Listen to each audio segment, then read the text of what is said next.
રૂ જેવા મોઢામાં ઓગળી જાય તેવા નારિયેળના પરફેક્ટ લડ્ડુની રેસીપી આજે હું લઈને આવી છું. તમારા માટે બહુ જ મસ્ત છે. એક વખત બનાવશો તો વારંવાર બનાવશો. તમે તહેવાર, પાર્ટી, ફંક્શન, વ્રત જ્યારે પણ તમને મન થાય ત્યારે તમે આ નારિયેળના લડ્ડુ બનાવી શકો છો. બહુ જ મસ્ત છે. તો હલવાઈ સ્ટાઇલ આપણે એકદમ પરફેક્ટ મોઢામાં ઓગળી જાય તેવા આજે આપણે બનાવવાના છીએ લડ્ડુ. તો અહીંયા મેં નારિયેળ લઈ લીધેલું છે, તમે જોઈ શકો છો.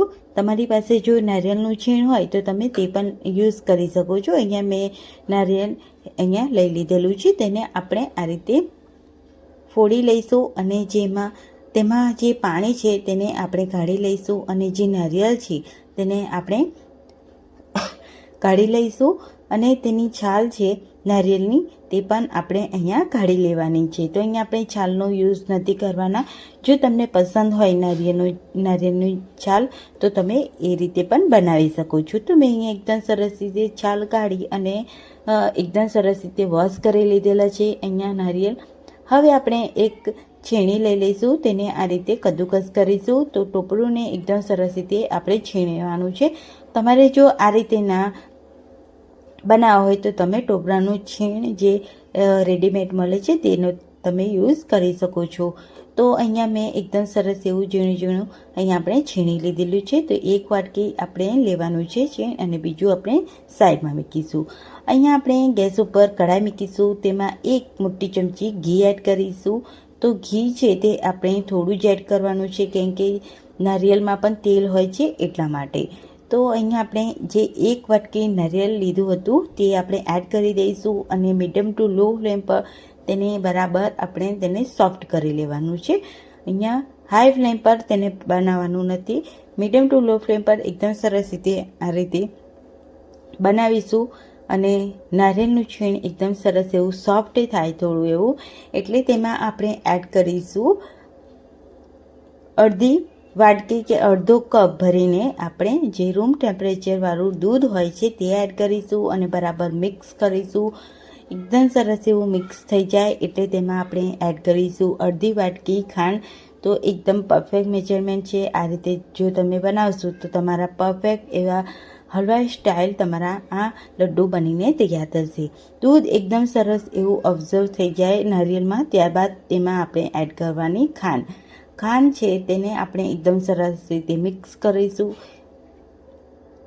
જે નારિયેળ આપણે એડ કર્યું, દૂધ એડ કર્યું, એકદમ સરસ એવું સોફ્ટ બધું જ થઈ જાય એટલે આપણે જે ખાંડ છે તે પણ એકદમ સરસ એવી ભળી જશે. ત્યારબાદ એકદમ સરસ એવું આપણી ખાંડ છે તે ઓગળી જાય ત્યારબાદ તેમાં એડ કરીશું 4 મોટી ચમચી આપણે મિલ્ક પાવડર. તમે કોઈ પણ બ્રાન્ડનો મિલ્ક પાવડર લઈ શકો છો. ત્યારબાદ મેં 1 ચમચી જેટલી ઇલાયચી પાવડર એડ કર્યું છે. જો તમને પસંદ હોય તો તમે એડ કરી શકો છો અને આપણે બરાબર મિક્સ કરી લેવાનું એકદમ સરસ એવું. અહીંયા આપણે નારિયેળનું આપણે પરફેક્ટ મિક્સ તૈયાર કર્યું તેને આપણે એક ડીશમાં કાઢી અને ઠંડુ કરી લેવાનું છે. હાથમાં એકદમ અડવા જેવું થઈ જાય એટલે આપણે તેને આ રીતે ચમચીની મદદથી એક જ શેપ આપણે લડ્ડુનો આવે એટલા માટે આ રીતે ચમચીની મદદથી લઈ અને આ રીતે લડ્ડુ બાંધી લઈશું. અને ટોપરાનું મેં અહીંયા છીણ લઈ લીધેલું છે તેને આ રીતે કોડ કરી લઈશું અને બધા જ પરફેક્ટ એવા આપણા આ લડ્ડુ બનાવીને તૈયાર કરીશું. જો તમારી પાસે મિલ્ક પાવડર ના હોય અને તમે તેનો યુઝ કરવા ના માંગતો હોય તો કાજુને તમે મિક્સરમાં પીસી અને ફાઇન પાવડર કરી અને તમે એ પણ યુઝ કરી શકો છો. અથવા તો તમે જે આપણે દૂધ ગરમ કરતા હોય છે તેની મલાઈ આવે છે તેને ફેટી અને તે પણ યુઝ કરી શકો છો. એ રીતે તમે બનાવી શકો છો. બટ મિલ્ક પાવડર એડ કરવાથી બહુ જ મસ્ત પરફેક્ટ એવો ટેસ્ટ આવે છે. તો એક વખત આ રીતે બનાવીને જરૂરથી ટ્રાય કરજો. મોઢામાં ઓગળી જાય તેવા એકદમ સરસ એવા સોફ્ટ આપણા નારિયેળના લડ્ડુ તૈયાર થઈ ગયા છે. તમે આ નારિયેળના લડ્ડુને 15 દિવસ ફ્રીજમાં સ્ટોર કરી શકો છો. બહુ જ મસ્ત છે. એક વખત જરૂરથી બનાવજો અને કમેન્ટમાં મને જરૂરથી જણાવજો. તો આવી જ રેસીપી સાથે અને આવા જ અવનવા વિડીયો સાથે આવતી રેસીપીમાં મળીશું. ત્યાં સુધી બધાને આવજો. Bye bye and take care.